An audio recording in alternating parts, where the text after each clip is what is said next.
Hey everyone, I hope that you can see and hear me clearly. I have quite a bit of things going on in my studio slash office. I'm in my home. Today is Sunday, as you all know. And while most people are picnicking, barbecuing, and beaching, I am doing a free pop-up highlight class. They say if you do what you love, you'll never work a day in your life. So my husband always shakes his head at me and says, "What are you doing?" I'm like, "It's raining.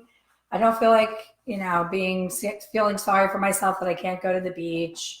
I don't feel like going to the movies. I want to work, but nobody else is working." So I've been answering a lot of questions on the forums about highlighting patterns, different techniques and tips. And I thought, why not do a pop-up class? I really missed doing my coffee chat this week. Facebook and Instagram was down and I felt like I missed the connection with you guys. So I thought, why not do this on a Sunday as a little surprise and answer some questions? So let me know. I'm really rigged right now. I have like things all over the place. So give me the thumbs up if you can see and hear me clearly. I want to make sure that I position my doll with the ink on her face. She's a mess. She's the only one I had in my closet, so excuse her appearance. She's a little hungover from the 4th. So you guys can hear me. Dee's here, Denise is here, Jeff is here, Paula, Michelle, awesome. So one of the most common questions that people have is placement and foil slipping, I would say. A lot of people have bleeding issues. My first tip on that is for some reason, over the years, we have given developer a lot more credit than it deserves. It is a liquid catalyst that when mixed with something else, helps the something else do its job. But it by itself, the actual developer by itself, is not this strong thing that we make it out to be. So when we're mixing our lightener, I'm a big believer in measuring and using a scale, but with lightener, that's the only time I do not use a scale. And the reason being is I prefer a thicker mixture, because of bleeding. I don't want it to slide and puff and come out of the foils and do the slippery slope. But also what you may not know is thicker is quicker. If you remember that little rhyme, thicker is quicker. I think when people are foiling and they're starting to sweat that, they still have X amount of hair left to do, and they're looking at the clock and they're like, oh crap, I have to get this client done. I have to get her moving faster. They grab more developer and add more developer to their mixture, thinking that they're giving it more oxygen and more strength like gasoline in a car. And that's actually not going to make it quicker. It's actually going to dilute the lifting action a little bit. So I prefer thicker. The other tip is when mixing, if you follow me, you know my biggest pet peeve is people who mix using a tint brush. So they have their lightener in the bowl, they pour their developer in, and then they do this with the brush to mix it all up. And the powder gets all caught in the bristles. It makes for an uneven mixture. But in order to break down all that lightener and make a smooth consistency, you are beating up your brushes in doing that. So for me, I take the extra time to use either one of these spatulas, or I have those plastic little stirrers that come with the L'Oreal Platinum. You can use a plastic whisk. They have them. Product Club has plastic whisks. The dollar store has plastic whisks.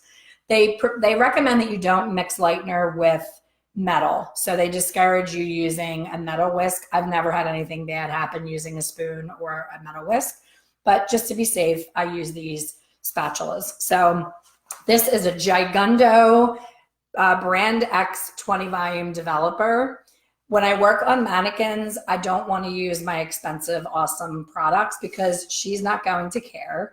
And this is just for demonstration purposes. So I'm using the lightener that I don't use at all, that's like in the back of my closet, and this Brand X 20 volume developer because I'm not worried about the condition of the hair and it having you know, buffers and Olaplex and all these other things in it. It's just a doll head. So I just add it. I just do it by eye. I added my liquid, and then I basically just fold it almost like, I'm not a baker, but if I were a baker, this is the way that you would fold, you know, flour or cornstarch when you're making something when you're baking. Like, you don't want to get too aggressive and have it puffing up. And remember, we breathe this in. And it's funny, I was getting ready to come on here and I was getting all my things ready, and someone gave me a giant bucket of good old Clairol Basic White. And they were like, I don't use this. Do you need it? And I was like, you know what? I do doll heads a lot, so I'll use it on them. I just tried to use it for this. And as soon as I opened the tub, I was like, oh my God, I don't even want to use this on a doll head. Like, I don't want to breathe this crap in. So if you're still using Clairol Basic White, God bless you. It works. It's a very strong, very basic product that really has some energy and can get through some crap in the hair, but I forgot how strong it was. And we've come so far since the beginning of Clairol Basic White that you owe it to yourself and your lungs and your longevity as a colorist. I feel like we're just killing ourselves if we breathe that stuff in. Like, I couldn't even get it out of the bag. I was just like, oh, you're going back in the closet. And I pulled out my Better Lightener because you guys deserve to see better and I deserve to breathe better. So still just kind of folding it in. And you notice I'm not getting anything around this rim, top rim of the bowl. That's another one of my major pet peeves when I'm training someone, is they're so sloppy in their mixing. And what happens is the lightener creeps up this handle of the tint brush, gets on their hands, and it stays all the way around the rim of the bowl. So every single time they dip into their bowl to get more lightener, it gets on the top of the brush, it gets on their hands, it gets all over the place, and then their fingers are on fire, and then they're miserable, and it's just not necessary. So I'm staying low in the bowl and neat, and I'm not causing it to swell up and become this giant puffy concoction because I'm not overworking the lightener. So these are the little things that make a big impact that we may not think are important or make a difference, but they really do.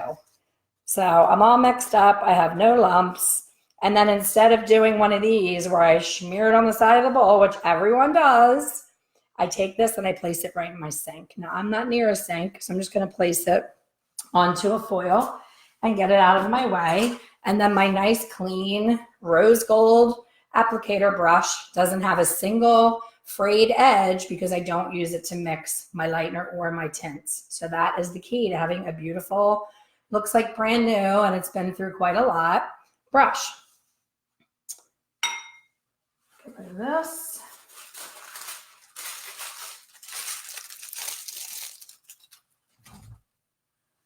So it looks like some more people joined. Charlotte, Carol, nice to see you. Sarah Stout, how are you? Ann Davidson, Rachel, Evan, Deborah, Cass. Hey, Cass, how are you? David, hi, David, welcome. Colleen, Jillian, Pam, Lone, Jamie, and Crystal. Welcome, welcome, welcome, everyone. So the first tip that I just shared was mixing using a spatula versus the tint brush. It will save your brushes in the long run. If you have mistreated your brushes and they have the wiry, crazy edges, you may have seen my Tip Tuesday on Instagram where I take just a small little curler clip, and when I'm washing my brushes and letting them dry, I just clip that on there to straighten out those tips. Another tip, if it's really seen better days and it's like your favorite brush, I've been told that Olaplex, dipping it in Olaplex for a little bit and then doing the clip thing and letting it dry flat will bring it back to life. So that's just a little tip on your brushes. So I made a list because I am like ADD, unbelievable, scattered, you know, get taken off on different tangents. So I tried to collect, I went on different forums and said, hey, what's your biggest question in hair color? And almost every single person, the question was related to highlighting. And I was surprised by that because I always feel like highlighting is our bread and butter, our service that we do the most of and the most repetitive. So, Beth Minardi always said when she was teaching all of us that the first 20,000 foils are the most difficult. After that, it becomes, you could do it in your sleep. So when you're starting out, the foil sliding, you know, getting bleed spots, not getting proper lifting, getting uneven and spotty lifting, all of these things happened because we weren't really taught properly about what could go wrong. We were just taught section the hair, put the foil in, put the color on, and call it a day. So I wrote a list of all the things that I wanted to go over. And I call this highlighting that I'm doing the modern highlighting technique. It's not your typical beauty school, foil, foil, foil, foil, foil, foil, foil, next, foil, foil, foil, foil, foil, walk away, come back, foil, foil, foil. It's like it came out of a machine and you're just doing next piece, next piece, next piece, next piece. There's nothing artistic about that. There's nothing upscale about that. So if you're charging less than $100 for a foil service, I'm going to venture to guess that you're still doing your beauty school patterns, your beauty school placement, and your beauty school techniques. And you haven't elevated that level of service and placement and made it more artistic, therefore being able to charge more. So if there's anything that I learned from Beth, which I've learned everything from her, it is that when you make it special, your client will never question the price. Don't give your guest a reason to ever question the price. They should have such an amazing experience that they float to the front desk, hand over their card, and don't even know how much they paid because it was such a great experience, and they can't stop doing this and looking at themselves in the mirror because they love it so much, and you created a safe space, made them feel comfortable, special, called them by their first name, didn't make them feel like a number,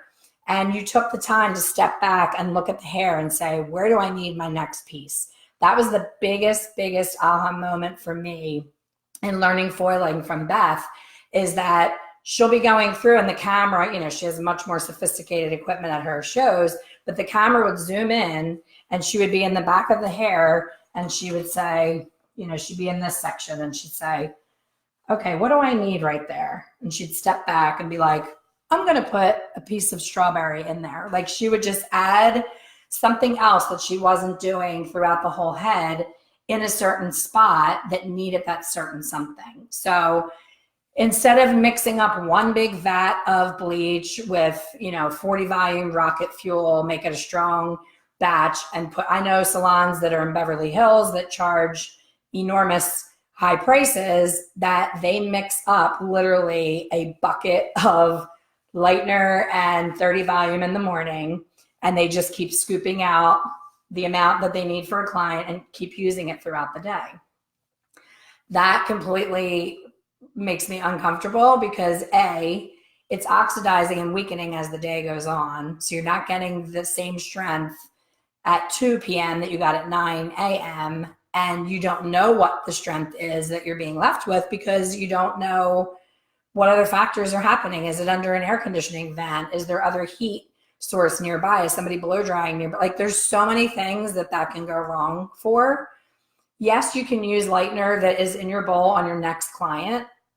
That can be done easily. It's going to be a little bit more slow. You know, it's going to drop down in level a little bit, but it's still usable. And it's actually ideal to use on your second client of the day to do this underneath hairline, because if you start under here, by the time you finish the highlight and get here, you're going to be worried that this is going to be sitting on too long. So you're going to want to use up the lightener from the client before that's in the bowl because it's weaker and this hairline hair comes up really quickly. And again, it's the first place that you start it. So it's all about timing, strength, and working smart and using things to your advantage and not having this just like, for lack of a better word, shit show where you just kind of whip up something quick and move quick and you're not really paying attention to what the client needs. Now, this chick has seen better days. You can see she has come with me to a lot of hair shows where I will stay after class and someone will ask me about a technique and I'll just slap it on this head. So she doesn't have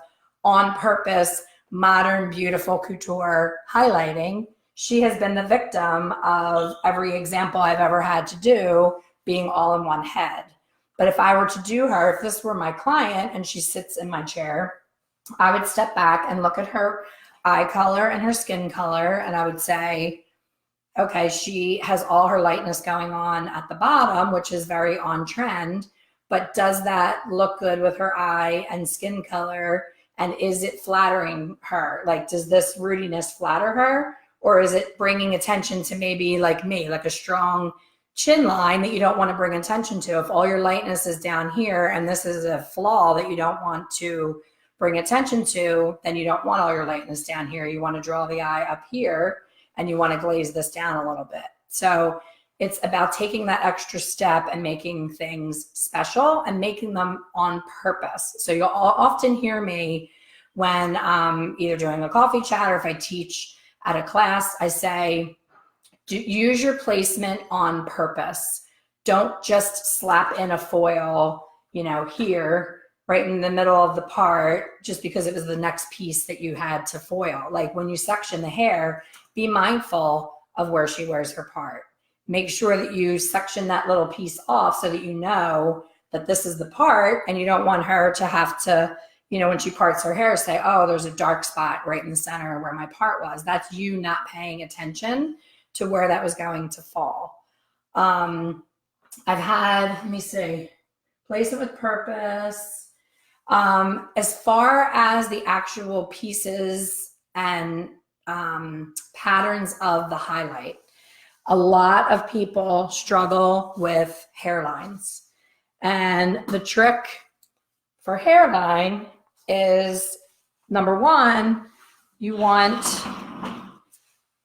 to use your foil size to your advantage. If women have finer hair around their hairline, if you follow me or if you're in any of my online courses, you know that hairline hair on a woman over 40 becomes estrogen hair, and it becomes very fine, very easily broken, and it lightens like that. So a lot of colorists will start their highlighting around the front because they want that bold pop of a money piece. But if you're highlighting the entire head and you start at the hairline, that hairline hair is going to snap off by the time you even get to the crown of the head. And then do you want to stand there with a water bottle and a towel, taking each foil out? I've seen that on social media where people, you know, keep removing one at a time. That's exhausting. So I always start in the back. Even if I want that pop and that amazing money piece, I will always start in the back because, number one, I've always owned the salon. So I'm constantly getting pulled away for this, that, and the other thing in the salon. And I want to make sure that if this underneath is ready, that I can just simply take her to the sink and rinse underneath, and I don't have to sweat how long this is going to take.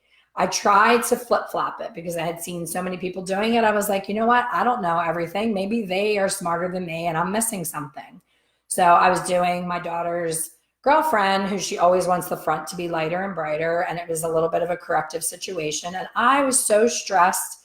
These foils were done so much faster than the back, and I had her on her knees, putting her head in the sink because it needed to come off. I couldn't just keep leaving it on because I wanted to be lazy and not do the rinsing in sections. So I'll never do that again. I mean, I will, in a corrective situation, I will literally do the entire back, rinse and shampoo the back while this whole front part is still dry, and finish and completely shampoo it out before I even start the left side, the right side, and the top, because I don't want to chase my own ass around. I don't want to have to hurry up and do anything because I do upscale couture signature looks in my foils. When a client cheats on me and goes elsewhere, if she comes in for her next visit and I'm busy and I don't even realize it's been X amount of weeks since I've seen her and I didn't even know she was missing, I'll be sectioning her hair, and in 2 seconds, I'm like, she cheated.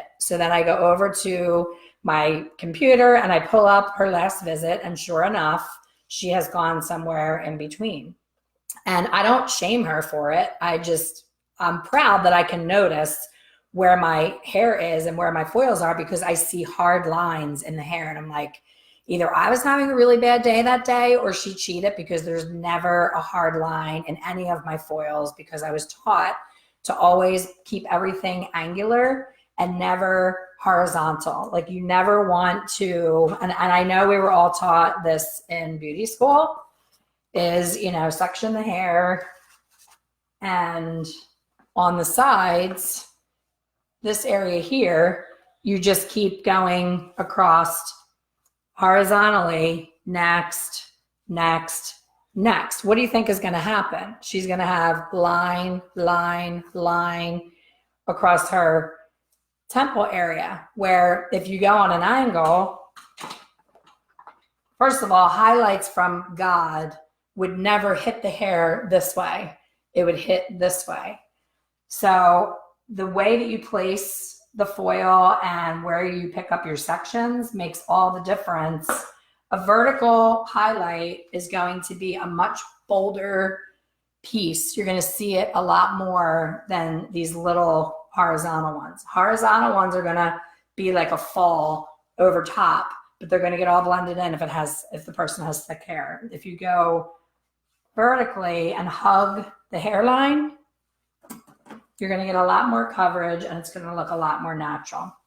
You always, 100% of the time, you want to weave around the face. You never want to slice around the face. Even if she's super mega crazy blonde Barbie, blondorexic, and wants every single hair blonde, you still want to weave, do a little micro baby light weave, leave a little bit of hair out.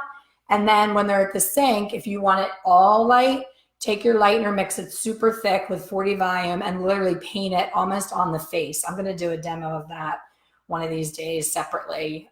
Just put it all the way around the hairline while they're laying back at the sink on damp hair, and just watch it and have it all come up light. It's not my favorite thing to do because it grows out very harsh, but some women just insist they can't have one brown hair against their face. So when you hug the hairline like this, I don't know how to get it so that you guys can see her and I'm not in your way. Hopefully this works. So you want to take it and weave it right off of the face. Make sure that your tail goes deep enough so that you're getting the hair that would literally show up right when she's washing her face. Sometimes people take that section, but they take it behind where you actually want it. You want to be mindful of where it's going to be when it's finished and where she's going to see that lightness. So then when you touch down with your brush, you don't want to start it right up at the scalp because that's going to promote bleeding and puffing and it, rising up. You want to start down like this. And as soon as you get the traction and get some of that lightener on there, you can then let go with your fingers. You don't have to keep holding it so stiffly because the lightener is on there and it's not going to go anywhere. And then when you do vertical with the brush, you're doing like a soft blending. When you do horizontal, you're getting full coverage. So when you want it to get in there and on there and make sure that it's all covered, you want to stay flat and horizontal. When you want to fade off and blend, you want to turn your brush and go vertically like this. Now you may have noticed that I did not have a fold at the root of that foil. I was taught a long, long time ago in 1986 how to foil. And these are pre-cut pop-up professional foils. I'm trying to look and see what brand they are. Color Track.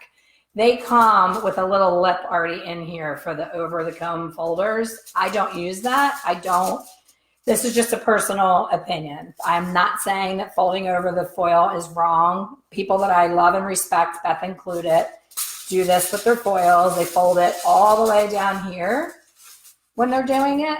And to me, that takes up 3/4 of a foil that I want the length of that foil because I don't want to have to do that swirly thing with long hair and try to feed all those lengths into this tiny little foil. So I was taught from the beginning to go straight in with the rough edge of foil. I use Reynolds 711 foil. I can use this already done pop-up foil. I can use any kind of foil The lighter, the better. If you're having any kind of bleeding or slipping, it may be that your foil is too heavy, but this is nice and light and the edge is smooth. And when you tear your foils and when you make a pile, you want to keep your pile light and loose. You don't want to like smash it down with your hand because then they all start to stick together and then you're like picking them all up when you go to pick up a foil and it's a big mess. But I was taught this way, to go straight in with the edge of the foil. So I'll try and show you again the difference. So that would be the first hairline piece. And then I always hug all the way around the hairline. And again, I'm done. You have to pretend that I'm done the whole entire back. This is not my first section, the front hairline. This is when I get to the front hairline. And then coming around to above the ear, and I'm doing a deep, I want to make sure that the pieces that I'm picking up are from the bottom of the hairline in here, the hair that I'm going to see.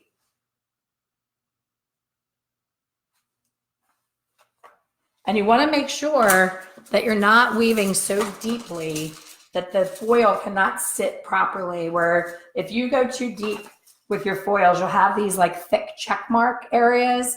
And then you try to put a foil in and the hair is like trying to climb out of it and you're not getting right up to the scalp. And then you'll write to me and say, I can't get up to the scalp. Well, you're taking these like balayage check marks, but you're foiling. So I think there's a lot of confusion between learning balayage now and the old foiling methods. I think people are mishmashing everything together and having a lot of confusion. So the straight edge of the foil goes right up to the scalp. I'm holding this hair with these two fingers, and then I pull this hair down, and I don't even have to hold the foil with my other hand. Like I'm almost leaning, and she's a doll head, so she's harder to do the hairline, and look how easy this is. So it's not going anywhere. It's staying right at the root. Then I take my product, take my brush, place it about an inch down and kind of lay it flat, and I'm pushing. If she's the real client, she's going to feel me pushing on her head. So I have it in place and I place some of the lightener. As soon as I have that there, I can let go of this bottom hair, flip my hands up, go like this, and hold on to the sides of the foil so that I can then get a little more rough in there and get right up to the scalp and really push that into the hair, get full coverage. Work it down through the bottom of the foil, and look at the difference. Because I did not use that fold over the comb, I have the entire length of that foil is for me to place hair in and get even coverage. If I would have folded that foil the way that I showed you, that I watch people do all day long, they do it really quickly and they go like that. And this is about 4 inches of lost foil by doing that fold. And then people will say, well, I only do a tiny little one. That's fine too. But in my opinion, I'm gonna show you, let's fold this and get it out of our way. And always have a towel nearby when you're working, because you're always going to get a little bit of something. Where did mine go? I got one and now I don't see it. I'll be right back. So always have a damp towel nearby for when you touch lightener. And if you do touch the lightener and your hand's on fire, I highly recommend Antidote Pro lotion. Puts the fire right out. So let's do, now the way that I hug the hairline is I do foil, foil, foil all the way around, do the above the ear, and then here I always come, I hope you can see this, I always come on an angle this way to take my next piece. I do not go like this and keep going horizontal. It's always on an angle. And this piece, I'm going to do the foil fold to show you the difference. So I'm going to weave the way I normally would, hold this in my hand, do the tiny fold, and then I'm putting this in the hair. And look at how much of a difference in getting close to that root is by putting that fold in there. the hair doesn't want to lay as flat as if I did that straight edge. Let me show you the difference with the straight edge. I hope you can see that on this camera. It's completely right up to the scalp. So just that alone, like when you go into the salon on Tuesday, if you're off tomorrow, grab one of your girls out of your closet and practice going straight in with the foil.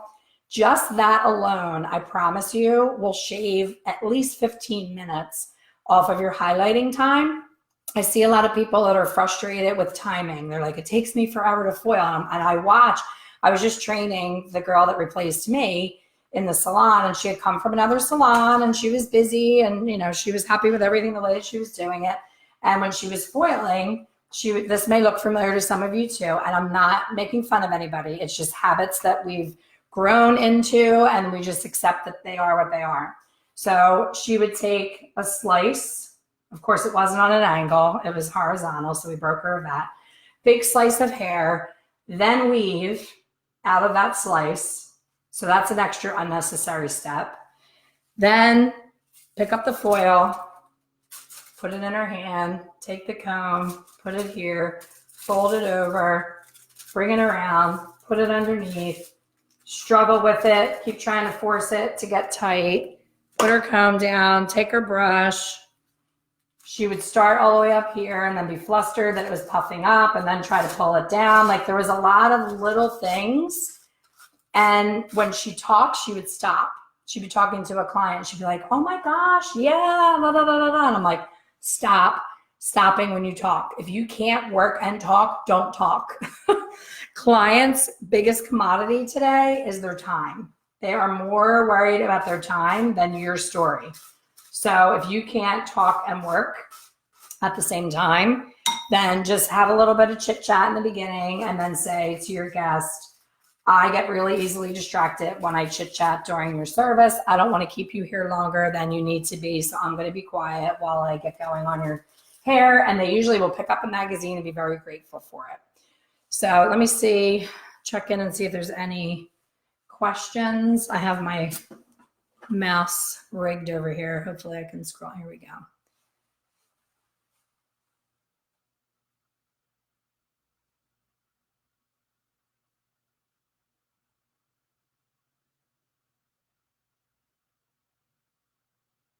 Okay, it doesn't look like there's any questions, so I'm going to keep going. It is so hot under these lights. Don't ever have menopause and work under hot lights. I feel like I'm back on QVC with the big lights shining on me with my apron, and I'm very hot. So that was place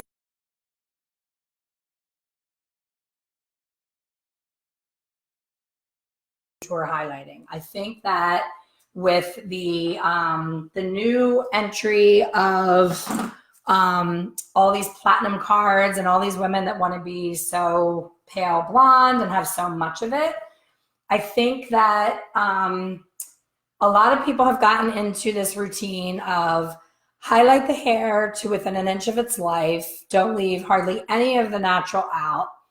The client loves it. They go home, and what do you think happens? In 2 weeks, she's got a black line down her part, and she's saying, you didn't get it close enough for me. And that's not true. You got it close enough. You just didn't allow enough of the natural to sit in there with it to make that blonde pop. So then it becomes this big, I call it a Q-tip. It looks like a big puff of white with a black stripe down the middle. And it's not a double processed blonde. So the intention is not to have 99.9% of the hair globally blonde with like 0.5% of black roots. That was never anyone's intention. But because we always do what we've always done, we were taught in beauty school to section the hair into, I think it was 5 sections, which I still do. I still do that old school beauty school sectioning. I'll take, like a middle section here. And important for sectioning is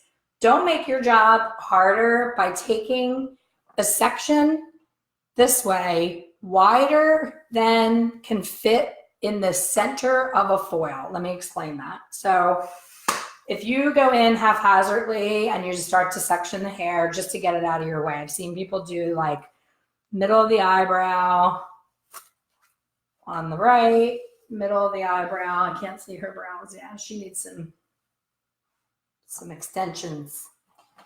So they'll take this like really wide mohawk section and separate it in the beginning of the service. And then, oops, we lost her. Sorry. I lowered her to make it easier for me, and now you can't see her. Let me put her up again.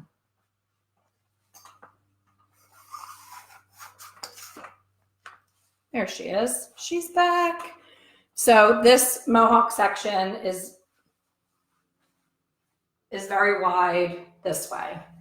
And what happens is you're coming up the head, you do the whole back section. The back, we tend to leave this all down as one section, or we'll kind of section it. Maybe like sometimes I'll do from the tips of the ears across just to get this whole giant section out of the way. And in the back, we tend to brooklay. We go back and forth, or some people will do this entire right side and then an entire left side in the back. That's completely up to you. But my point is we're not limited to the size of the section. When you get to where the head curves, where you have the occipital and you have a little bit of a curve in the head, what happens is if you take too large of a section,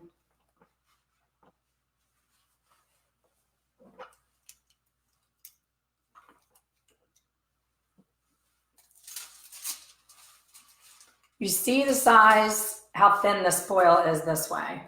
So when you get moving and grooving and you take, say you did a slice and you go across and you take this big section and you go in and you place the foil in there, and look at what happens. You're like curling both sides of the foil because you have so much hair on the width of the foil that that's going to encourage that slipping, sliding, and bleeding. So you don't want the section of hair to be any wider than, you want to have like a 2-inch grease area on both sides so that you can actually fold it this way if need be so that it doesn't bleed.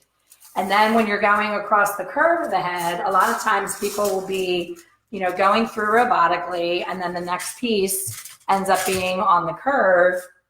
What happens is the foil has to kind of like go around a corner, if that makes sense. So if you're going to force yourself around a curve, which I don't recommend, I would rather see you split it in half and do 2 foils. But if that's the case, simply turning your foil this way versus this way. This is how we normally do it. So we would put it in there. We wouldn't have any room on the sides. Just flip your foil, do it this way. And now look at all the room that you have on the sides with the same exact piece of foil. So that's a quick little tip that has helped me on the rounds of the head.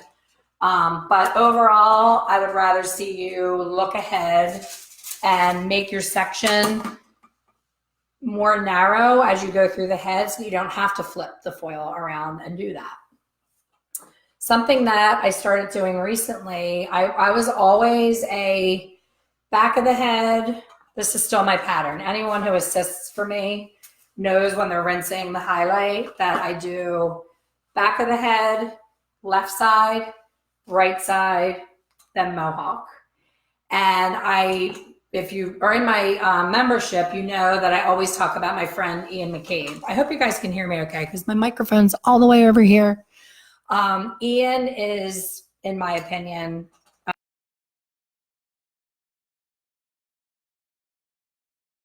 studied with some people from Australia. He's,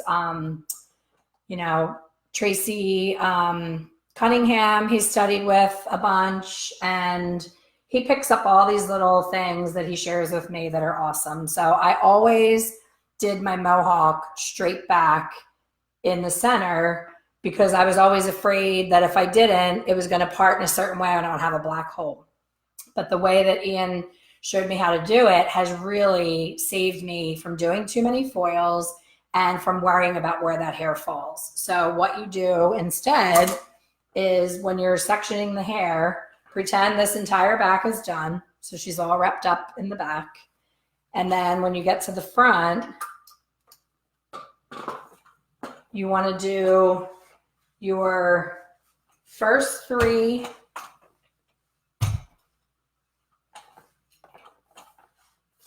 foils off of the face, back this way. 1, 2, 3, all woven back. And then across the mohawk section, 1, 2, 3, back here. And what I did over here, 1, 2, 3, back here. So all of them are hugging. I want to show you on my hair because mannequins don't have as good of a hairline. So you would do all of this money piece. Everything's opposite in the camera. This money piece area in the front is all diagonal back. So you're covering all that pop and all that wonderfulness in the front. And then the first three in the fringe area, same thing, straight back. So no matter how I part my hair, I'm going to have a blonde bit around that face frame. Then you want to start to come in. This is how I do all of my foils, even prior to this technique from Anne. You do those three back. And then when you have this section, remember this whole back, you have to use your imagination because I don't have enough time to foil this entire head. If I do an in-person class, I of course would do the whole entire thing. This is just, I want to get to as many little tips as possible and not waste time doing a full head. So this is all foiled back, and then your back is already done. And then you end up having this triangular section in here that still needs to be addressed. But what happens is blonde hair is at its best with brunette with the dark hair behind it. So you want to leave some of that depth in here. So this is like your dead space that you want to leave more natural. So you want to jump up, like this piece here is going to be part of your hairline in the back foil. So all this picture, all this is foiled. And then all this in the back is already foiled. So you have this big triangular pie section on the side. And you want to take your next piece, jump all the way up, like at least 4 inches within here to do your next piece in here. And this is the only spot that you'll see me go horizontal. So I'll go horizontal and do way less foils in there. And then you come up and you go across the head all horizontal this way.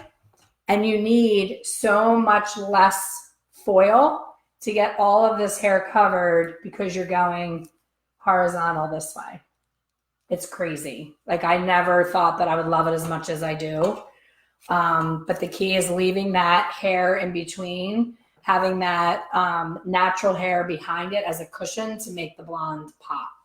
So you're probably, if you're anything like I was, in beauty school, you would be coming up and doing, foil, foil, foil, foil, foil, foil, foil, foil, foil. You would do 100 foils in this area that I just showed you where I may be doing 25. So it's much less foiling, but it's with intention and with purpose. Like each piece has its job, because what happens is when you're coming in horizontally, we talked earlier about how it's going to spill over and have like a cascading effect versus the vertical is going to have like a long, how do I explain it? Like when you see like the pops of color, like a J-Lo where she has all this heaviness at the bottom, that's more vertical. Vertical is going to give you like a big, almost like a stripy chunk, where horizontal is going to spill over and be separated and kind of blend everything in. So by coming across all this, again, picture this whole hairline is foiled this way. That's all covered.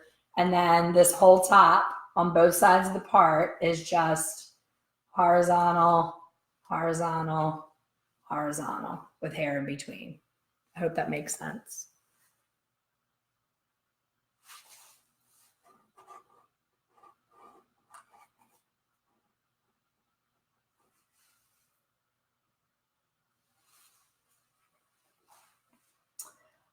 We talked about weaving the hairline always. which is a great tip.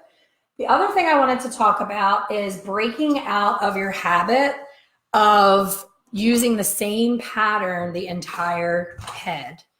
It gets boring for you. It looks boring in the finished result. So if you, the next time you do a highlight, if you just think in your head, what do I want the hair to look like when it's finished? Do I want a big spill of color on the ends? Do I want it to be real blended? You can make a level 5 brunette appear to look like she's a single process blonde by slicing your entire head. When I first worked at the first salon that I was in, when I was in their apprentice training program, the person who trained me only sliced hair. She never did any weaves or any other patterns. She always sliced. So I was taught that way, and that's what I did. But what I started to see over time is all of my blondes started to get so solid, because when you're slicing, when you go in to retouch and you're slicing another piece and slicing another piece, you have all this solid veil going on, and it's heavy coverage. So even if it's a thin slice, like your slice, you should be able to see through it and read a newspaper through it. It should not be, I'm making her tall so you guys can see her, but now I can't reach her. So I'll have to go down like this. So when you're slicing, you're taking this entire panel and making it all blonde, so that even when you skip hair in between, you're going to have these sheets of blonde all throughout the hair. So over time, I can see someone at the supermarket and be like, oh, their colorist is a major slicer, because it's just sheets of blonde everywhere. There's nothing interesting about it. There's no dimension. There's no sparkle. There's no any other nuance in the hair. Something that I just learned recently, like a month ago, is a technique called textural highlights. And no, I'm not sharing it with you because I'm saving it for the people that are coming to my retreat in February, because I always have to have something new and fabulous for my members. So the trick to the textural highlight technique is varying your textures and your pieces in the hair. So instead of doing slice, slice, slice, slice, slice, and falling asleep at the wheel, you want to do one panel is a traditional weave, whatever that looks like for you. And then your next piece can be a chunkier weave, where you're taking a wider piece in between to make it chunky, not deeper. So you see how you can see the chunkiness of it, but you don't want to go deep to do a chunk. When Kelly Clarkson made that whole stripey thing in style, everybody was going deep and they were doing these chunky monkey slices. But what happens when you go deep is you have this triangle of hair where you can't, I showed you earlier, you can't get right up to the scalp. So if you're going for a more of a bullshit balayage where you want it to appear balayage and not foiled, then absolutely go chunky, tease, do all that stuff and tip it out. That's fine. But if you're doing a highlighting technique where you're not intentionally trying to be off the root, when you want to be a little bit more chunky and change it up, you want to make it's more like a slice, skip, slice pattern. So you want to act like you're doing a slice, come up, skip some hair, do another slice, come up, skip some hair, do another slice. So I call that my SpongeBob section because it looks like SpongeBob's big buck teeth. So it's just easier to remember that you want to see it separated. You want that to be, the way that I like to have my hair done is that SpongeBob weave. I want to see all that difference in texture and dimension. I don't want just foil, foil, foil, foil, foil, everything looking the same. I want to have different tones going through my hair. I want it to look like my hair got light at the beach. And I know I'm too old for that, but it's as close as I can get. What else?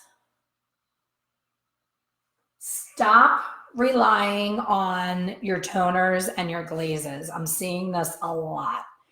I think that people are not getting even lift in their highlighting because of lazy application. And sometimes, especially in a corrective situation, you need to vary your levels of lightener within the same foil.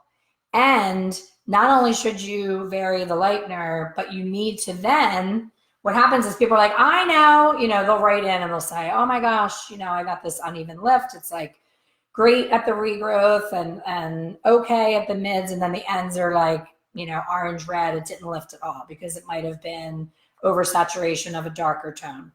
So I say, did you vary your levels of lightener? And they're like, yes, I know to do that. But then I look at the picture of their foil and their packets are folded. So they went through all the trouble of varying the lightener and then they folded it up and smushed it all together. So the key to varying your lighteners in lifting is like on this head. If I were to go through and do something corrective and I need to do something in this band in here,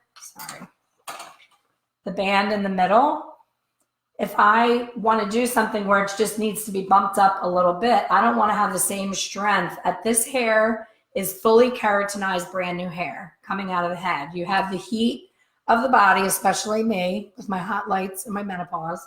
So you have the body heat helping you out here.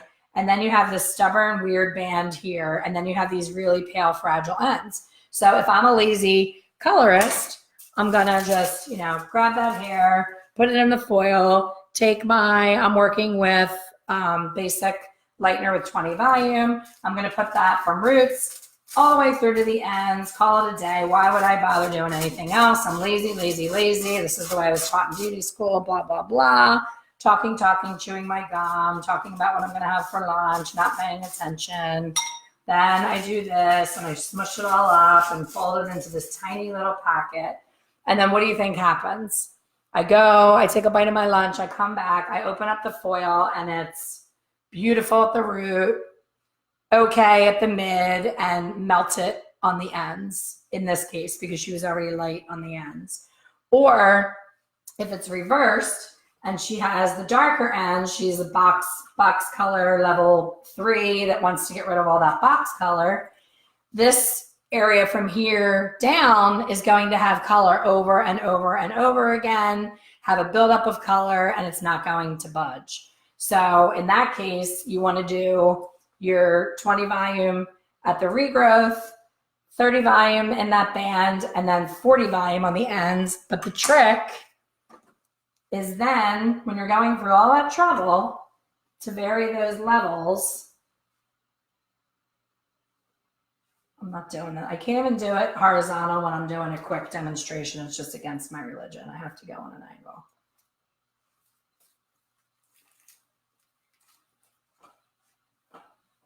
So say I'm varying, and again, taking my pieces right off the scalp. I'm not taking a section, holding it in my hand, and then weaving from that section. That's the second step that's not necessary. I hold the hair tight against the head and I weave right off of her scalp. So I'm taking a little weave and this is corrective and I want to vary my lightener. I have one mixture in a bowl of my 20 volume. Put that at the root. This is getting really dried out. Where it starts to get lighter, I'm turning my brush. Remember we talked about saturation and blending. So I want full saturation here. I'm going flat with the brush. When I want to blend it a little bit, I want to turn it vertically to blend to that mid thing. I pretend I have a new bowl with 30 volume and I start where I stop blending the 20 volume and I go into that band with the 30 volume. New bowl, new brush, 40 volume. Remember she has inky dark color on the ends. Going in with my brush flat because I want to saturate the hell out of those ends. Another trick in corrections, especially with thicker, coarser hair, is before you put the 40 on the ends of the hair, put some lightener onto the foil, then lay your piece down and then saturate it because it gets that underneath really good because you want to make sure you're fully saturated on the ends. So 40, saturate, saturate, and then take another foil, lay it on top of that foil. You can turn the ends in if you want it to be super secure, but you're keeping it flat and straight. Do not fold it because you're just mushing everything that you just separated all into one foil. So this is super helpful. I call it my flat foil technique. I do it all day long. We use it in corrective color all the time, and we get even perfect lightening from roots to ends. So we don't have to then scramble and do 42 different glazes and do major zone toning because this zone is beautiful and just needs a little bit of a glaze. This zone may have too much orange in it still and need one blue based glaze. And then the ends still have like bright red in them because they didn't lighten enough, and I need green to cancel the red. So now I have to go back because I was lazy foiling. Now I have to go back in and do 3 different glazes to make it look respectable before she leaves. Then I have people on forums saying, but glazes don't last, they wash off too soon. Well, if you highlighted it properly underneath, the client won't even notice when the glaze washes off because their highlights are so pretty underneath. They didn't really need the glaze to be pretty. So it's kind of like makeup. You know, if someone really needs face makeup and foundation and you run into them at the supermarket, you're like, holy crap, I didn't even know I didn't even recognize her. She's unrecognizable. I don't wear that kind of makeup because I don't want to put that kind of pressure on myself. So if you rely on makeup, you're not going to leave your house unless you're Maybelline Mary Perfect because you're going to be mortified to run into somebody. It's the same thing with highlights. Make them so damn good underneath that the glaze just makes it that much better. It's like a decorative finishing gloss. It's like a shiny top coat of nail polish on your pedicure. Your pedicure already looks banging and awesome with the color that you picked and you love it, but you know that real life, going to the beach, going to the pool, sun, sand is going to beat up the polish and it's going to lose that shine and shimmer. That's what your glaze is supposed to be for, not to correct the shitty highlights that you just did. So I hope that that helps and that makes sense because that's huge right now. Everybody's leaning on different glazes and then they're like, this one sucks and this one didn't do. No, like you cannot outglaze a bad lightening service. When there's that much strong orange in the hair, if it's intentional, if you're only going to, like a lot of people ask questions about that mushroom brown. And I see people say, you have to lighten it up to a level 9 and then glaze it with a VB. I'm like, well, you're going for mushroom brown. You don't need to go to bleaching till it's ready to fall off the head to then glaze it down. That's not necessary, but that's going for a mushroom brown. If you're going for a blonde finished result, you need to get it there with your lightening service. No glaze is ever going to make it look that way. And, you know, yesterday I probably pissed people off because somebody asked a question and said they showed a finished result, a photograph of a really beautiful blonde, and they said, how do I get this? And like 52 people gave formulas. And I was like, I'm sorry, like, what does the hair look like right now? How could I give you directions to my house if I don't know where you live? Like if you are coming from Chicago to my house in Florida, the directions are going to be a lot different than someone who lives 2 miles from me.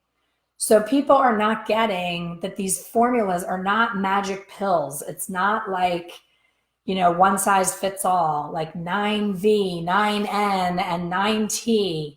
Oh my God, that girl on Instagram, that color was so gorgeous. Well, yeah, she was lifted to the inside of a banana with no residual gold or orange. And she just needed the tone to be put in to make it more silvery and platinum. That's what that formula was for. If you take that same exact formula and plop it on my head or plop it on someone's hair that's super orange, you're going to be pissed and you're going to be disappointed because it can't do what you're asking it to do.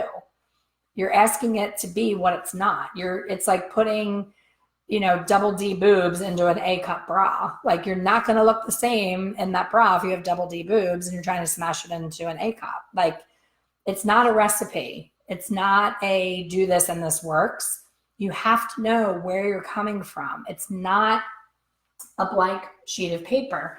This girl, of all people, has a lot going on. She's got deeper roots. She's got, mid shade. She's got beat up old ends that have been glazed. Some have been glazed, some haven't. She's a model of examples of situations. She has a lot going on.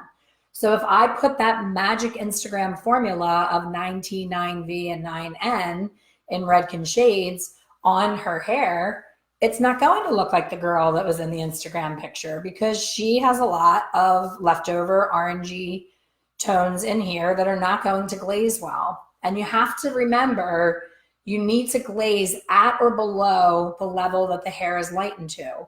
If you go in and glaze with all these 9s and the hair is at a 7, it's not going to do its job. It doesn't have the tonality that you need to be able to work at the level that you're at.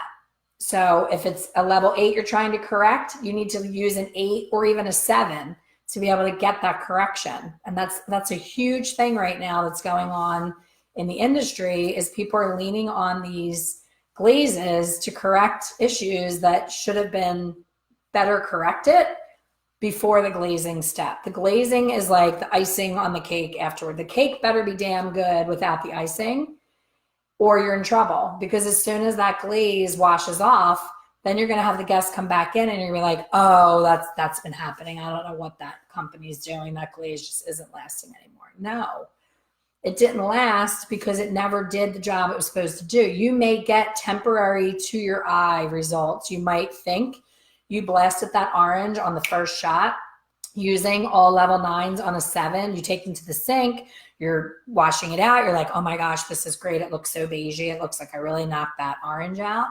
And then as soon as the client shampoos her hair 3 times, she's going to be on the phone saying, I'm brassy, I need to come back. And you're like, what the hell, Redken? What's that all about? But it was temporary tonal deposit that sucked into the hair and made it look like it was obliterated, but it's not. The hair is stuck in a stage of orange because of the pheomelanin that's naturally in the hair. There's a big difference between changing natural hair color that happens in nature by being lifted and artificially applied hair color. It's completely different. So you have to address it differently. If someone is a natural redhead, did you ever try to make a natural redhead into a blonde and you're like banging your head against the wall because they will not get past gold? Because God made them that way. They're a redhead. They're supposed to have gold in their hair. A redhead is Game of Thrones, which I don't watch, but I know everybody talks about her white blonde hair. I don't even know her name. So stop trying to make hair color do what it's not meant to do, and learn it and know it so well that you can tackle any situation because you know what it can and cannot do. Someone wrote to me when I asked the questions for this class. I said, hey, any questions that you want me to go over? And she said, I have all level 1 clients that want to be platinum, and I'm so frustrated. And I said, well, it's not your fault. You're trying to do the impossible. Level 1s are not meant to be platinum. And if they are, they better want to be Britney Spears and eventually shave their head, because the hair is not meant to be stretched that far for long periods of time. If you want to go from a 1 to a level 100, you're not going to have hair for very long. It's not meant to be lightened that far. So you as the professional have to know when to say no, when to say things are not, smart to do, and be confident. If you understand color and you know what you should and should not be doing, it gets easier to say no. Say no to that client who's going to walk around looking awful in between visits. Say yes to the one who trusts you and what you're going to do for her and has a more natural look, because she's going to be your billboard and send you more clients like her. So, don't beat yourself up when people ask for the unreasonable. I just reminded myself, because of my ADD, someone wrote to me on Instagram right before the class and said, could I share with her what Beth and I talked about in the boot camp class about doing highlights on top of a root retouch. So back in the 80s, when I first started doing hair, We did the root retouch, we covered the gray, we shampooed the hair, we rough dried it, and then we went in and applied the highlights. The client was in the salon for hours because they had to sit and have the gray coverage process, had to be shampooed, blown dry. They still needed a haircut, they still needed a blow dry, and they still needed highlights. So Beth taught us how to highlight right on top of your single process color. And a lot of people still don't believe that this is possible. They don't understand it, and they either will go through and highlight the whole entire head, and then they have to go in between the foils, which gives me such anxiety, going through and finding the gray and poking in between and missing all that gray, not to mention the gray that's inside the foil packet. When you put the foil in, if there's gray at the roots, how is that gray getting covered? So that stresses me out. So I like to apply the root retouch. So imagine this is just a level 5 permanent color that I just had in my cabinet that I just mixed up a tablespoon of just for demonstration purposes. So say the whole entire head has that retouch on there. So you want to go through, touch up the entire head. One of my biggest tips that I want to share while we're on the subject of a retouch is we all, for whatever reason, it's just human nature, we all want to apply horizontally, hold the hair up, do the next row, and we kind of bricklay through the back of the hair. If you go back to work and you try this simple difference of applying your color, especially if it's with an applicator bottle, which I will do as much as I can because it's so quick, but try applying vertically this way. She's moving, she's on the move, throughout the entire back of the head, doing it vertically. You get through the touch up so much quicker going this way and applying it vertically versus tap, tap, tap, next, tap, tap, tap, next. And you're constantly lifting up against gravity and doing it this way. Set a timer. When you go back to work, set a timer and do your usual thing. Do your horizontal, see how long it takes you to apply the touch up. Then your next client, do it vertically all the way around the head. And I promise you'll shave off like 8 minutes. So this is for Evan, who asked on Instagram. So the whole entire head is touched up. You set your timer for your touch up. I always do 35 minutes for gray coverage. So set your timer, mix your lightener. Now here's where it gets a little tricky. If this client just wants a caramely subtle natural highlight, I'll go in with lightener and 20 volume and I'll go right over top of this root retouch. If she is like me and wants the palest blonde possible, I won't go right up to the root on top of that touch up if they want super pale, no yellow whatsoever, because you're fighting against pigment that you just put in. But when I used to do my hair more of a caramely color and just wanted like a golden highlight, no problem, put it right over top, because bleach is like a bomb and the hair color is like a screen door. Like the bleach will trump everything. It'll go through anything. So it is harder to get an even lift when you're going to a platinum pale level. But other than that, pretty much anybody, you can do the highlights at the same time. So you want to go through, comb the hair in whatever way the client wears it. This is with the retouch on. Just kind of lightly comb it. You don't want to like smash the dry ends into the touch up by any means. But then you just do it exactly the way that you would have done it if there wasn't color on there. So like if you normally weave, you weave right through the color. Now I do suggest wearing gloves. I don't have any on because I didn't plan to do this. But you put your foil right up to the scalp into the color that's at the base, just like just pretend there's no color there. And then you want to make sure that you apply your lightener and get nice, good coverage, especially right where that retouch is at the scalp.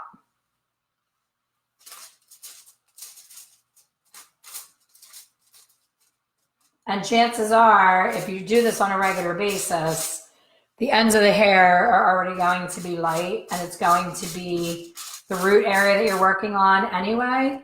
So a lot of times if it's a retouch, I'll use 40 volume with my lightener.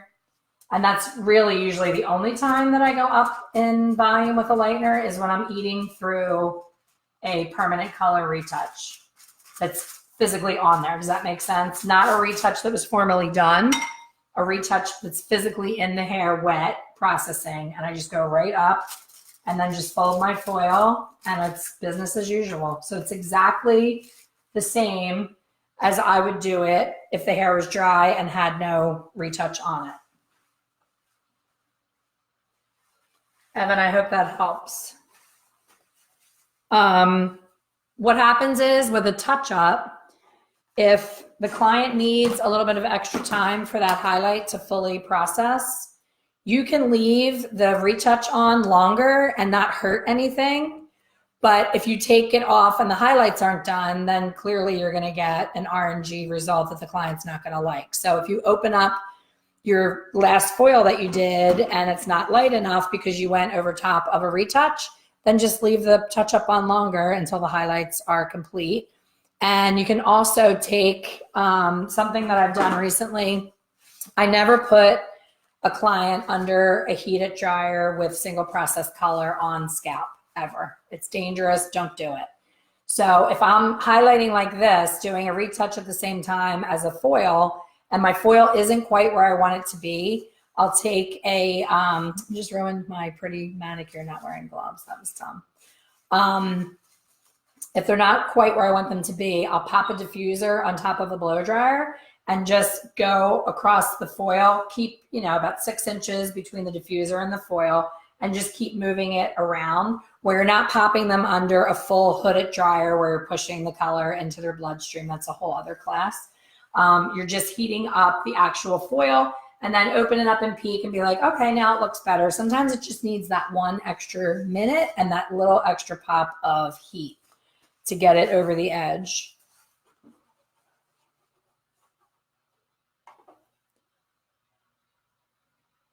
Jennifer asked, am I foiling back to back the 3 foils around the hairline? I'm so glad that you said that, Jennifer. I do not do back to back. I do them really close together, but I do a thin slice of hair in between.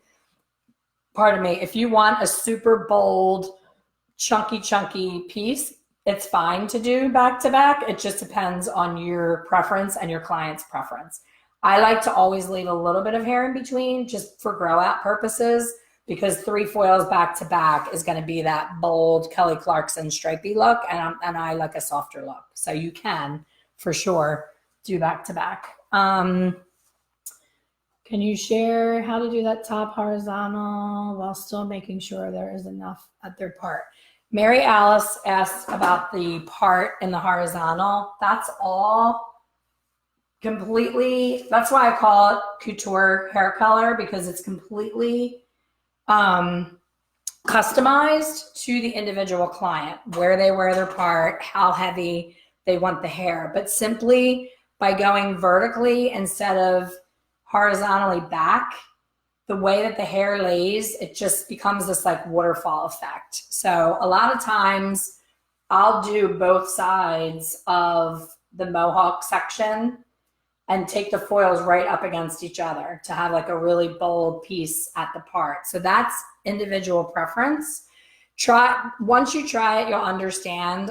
Again, I'm not gonna get into doing a whole entire head. This is a fun free class with tips, but I am always available for one-on-ones. We can do a class where you have a head and I have a head, and we do it like this on the computer. You don't have to travel to me. I have my monthly membership where, you know, we do things like this all the time in the monthly coaching calls. So to get more into detail with doing the horizontal would take a longer time. I'd have to show you the entire top. But basically, if this is her part and you have the foils going back this way, you just pick up the next piece going horizontally this way, and then take a section in between, and then another piece, foil, section in between. So it's just completely over the top all the way. So however close or far apart is completely up to you. and to the client how much blonde they want to have. It just covers more turf, basically. Carlene, when I foil the top, always section on each side of the part and foil going back horizontal, so I'm not doing the exact horizontal. Carlene, I used to do the same exact thing, and honestly, this way, I have had so much more success. I used to have that random client who would get home, and I would think that her part was right here, and I would do what you're doing, where I would go, when I did my mohawk, I always went over like a one piece further than the part, so that when I picked up my weave, I picked up that first piece. But no matter how diligent I was about trying to make it perfect, I would always get that phone call where they would say, it's dark in my part, it's dark in my part. So this completely did away with all that, because it's this way and it just spills over everything and you have all this lightness and it covers everywhere. It's magical. And looks like you got here a little late. Hopefully you can catch the replay. Donna, lightener lifts by levels, taking out the tone, the glazes, put the tone back in. You got it, girl.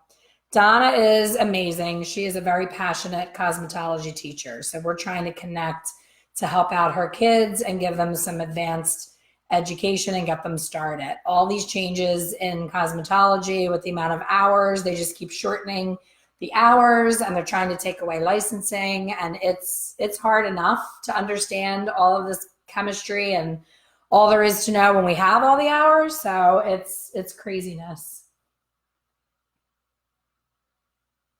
Do you always use a glaze or toner when you bleach? Colleen, I've been doing color for 33 years and I just started glazing a year ago. I used to leave all of my blondes completely raw and just however they land it with the highlight. I have an entire chapter in my book that I almost need to do an update on, because root shadows and glazing became so popular just in the last year to 18 months, and I'm loving it. I'm loving the look and what the root shadow does to the grow out process. I'm just loving it. So in my book, I have an entire chapter that says, don't go glazy crazy, because I felt like everybody was glazing everybody and making it all this uniform one look color, and it took all the dimension away. So now I have to change my thoughts, and that's what education's all about. You have to like update your belief system and how and what you do. Donna, I always teach my students lightners by levels.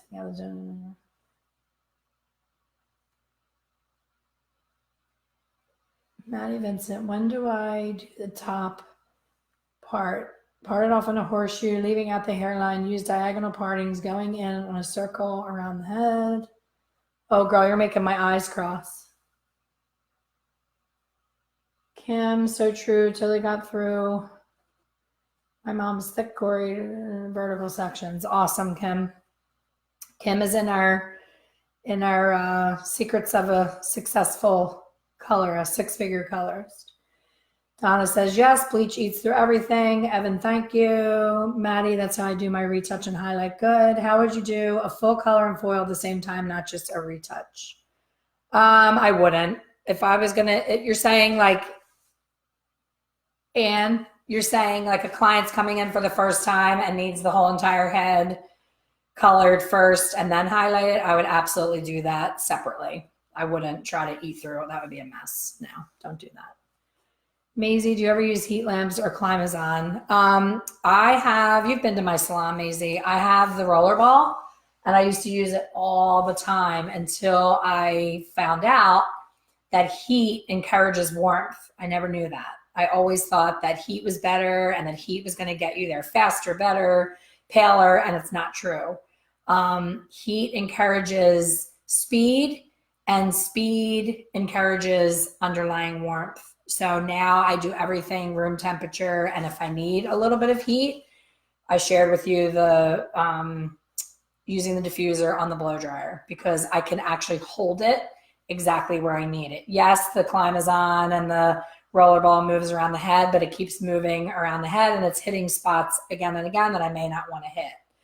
I never use, like I said, the hood, old school hood dryer ever. I used to use it for foils only off scalp, but I don't even do that anymore. So the only time I use an all over hood dryer is if I'm doing a treatment, or if I'm doing Shades EQ on resistant gray on like a brunette, that I do the heat 20, cool 20.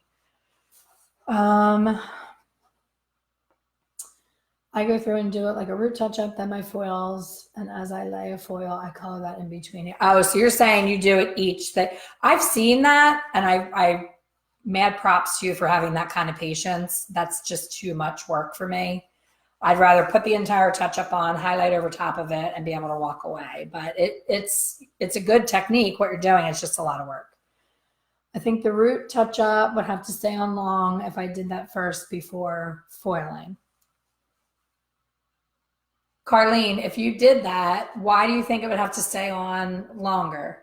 This isn't for someone who's never had highlights and wants a full head of highlights. This is your client who's been coming to you like me.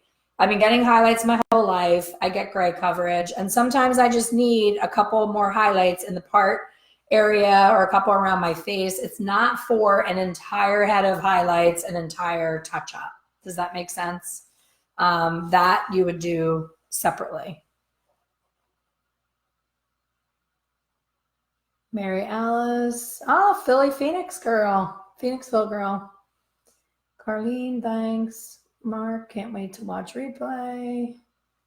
I'm the same 30 years. This glazing is all new to me. Yes, it's definitely a learning curve. Jude is asking about the monthly membership. It is not too late.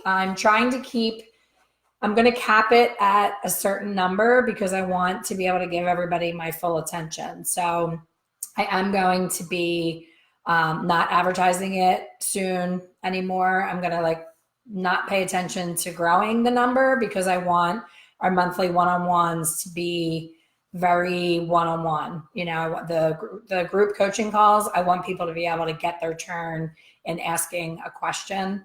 So it is still available, the monthly membership. As soon as I get off here, because I have my mouse in my hand and I have all this equipment going on, I can't type in the link, but I will put it on the page and you can sign up whenever you would like you can do the annual and you get $100 off the in-person retreat where I'm going to be doing the textural highlights. That's my big secret now.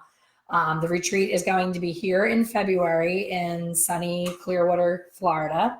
It's at a yacht club on the water, and it's going to be really casual and really fun. We're going to get into some good hair color technical, but we're also going to be doing journaling and vision boarding and cardio drumming and, almost like hair color therapy. I want it to be a true retreat where people walk away feeling refreshed, inspired, and bonded with other colorists and had a really good time. So if you do the annual, you get $100 towards the retreat. If you're not a member, you're still welcome to come to the retreat, but it's $397 if you're not in the Hair Color Secrets membership. So it definitely benefits you to join the annual if you plan on coming to the retreat. Let me go back over here.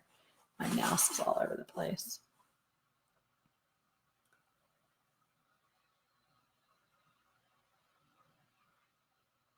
Colleen said she just stopped using the hood dryer and loves her blonde so much better. I agree.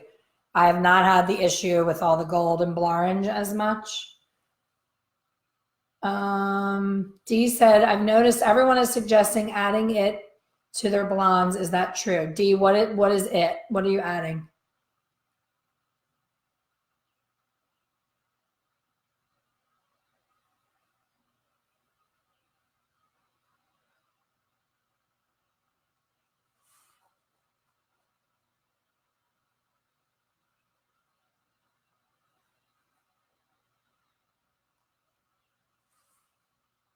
Maisie said, that just confused me. Can you explain when you'd retouch and highlight over top? If a client is like this girl here, where she has existing highlights, she has, a caramely color. It's not super light platinum. What time is it?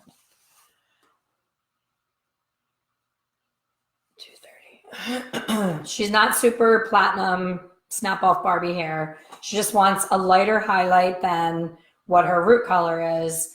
and I'm maintaining it. She's already had highlights. She has them all going through the ends and just grown out like this much, and she needs to be retouched. I will put the touch up all over her roots, leaving the ends dry and free, and then I'll kind of go through and comb through the ends just like I would for a traditional foil, acting like that sticky root touch up isn't even on there. I wear gloves and I mix up my lightener the same as I would mix it for a traditional highlight, but I usually up the developer to a minimum of 30, because here is where I want more speed and I want more strength, because I want it to eat through that existing root touch up. So I go through and I do my weave, picture the root touch on here on the hair, place the foil in, and start my application right over top of the actual root retouch muckety muck, just like a traditional foil, fold it up and do it all at the same time. So somebody said, oh, you would have to leave that touch up on so long. Donna just pointed out a great point.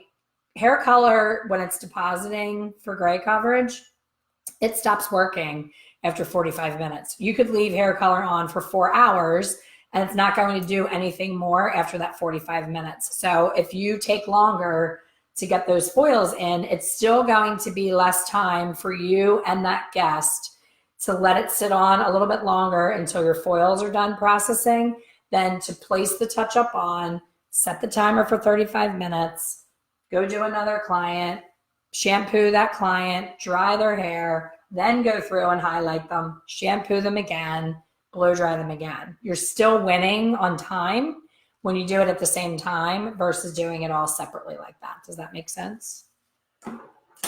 So I think that I answered everybody's questions. I always go longer than I intend to. This was supposed to be a pop-up, cute little, here's some tips for highlighting, but you can see it is Sunday. It is a holiday weekend. I should be doing anything but this, but this is what I do and this is who I am, and I freaking love it. Like, the more questions and feedback that I get from this free class, the better. I will stay up till 2 in the morning answering everybody's questions. And that is who I am as a color mentor. And that is why I offer this online education. I can, from my bedroom right now, I can share all these things with you that I hope that 1 or 2 of these things, when you go into work on Monday, Tuesday, whenever it is that you return behind the chair, I want you to have my raspy ass voice in your head saying, do it vertically, stop doing it horizontally, stop making it hard for yourself. So I want these things to pop into your head, and I want it to change your game behind the chair, because when I stopped doing color behind the chair, just this past December was my last day in the salon. I was working 3 days behind the chair, and I was in the 6-figure income club, not by owning my salon, my individual income behind the chair. I reached the 6-figure level working 3 days a week, because these techniques are how to work smarter, not harder, and how to up your game and up the level of individuality, and the highlighting with purpose, on purpose, placement with intention, stepping away and seeing what this hair needs. She needs something down here. This is awful. These ends are awful. She needs attention. Does she need a low light? Does she need a butterfly foil? Does she need an overall glaze? What is a butterfly foil? You will not know unless you take my course. So I have to leave something to the hip and keep some secrets. So my butterfly foil technique, my textural highlight technique, my zone toning technique, my flat foil for corrections technique, those are all in the course. If you're on the fence, if you've heard me talk about it all over Facebook and you're like, oh, somebody else trying to sell something, I get it. Nobody buys more online courses or falls for more gimmicks than me. But this is the real deal. This is 33 years of my love and passion for hair color shared with you. And if you ask anybody in my group, and some of them are on here, Anne's on here, Kim's on here, Charlotte's on here. If you ask any of the members, they will tell you that they'll send me a question and it can be 12:30 a.m. and everybody else is sleeping, and I'm happily answering the question because I live and breathe hair color. And that's what I believe I was put on this earth to do, is to help grow other people and to give people the answers that I never had. I had to jump on an airplane and fly all over the country, Italy, Paris. I've been everywhere trying to soak up as much information as I possibly can about hair color. My goal for 2020 is to teach at the Hair Expo in Australia.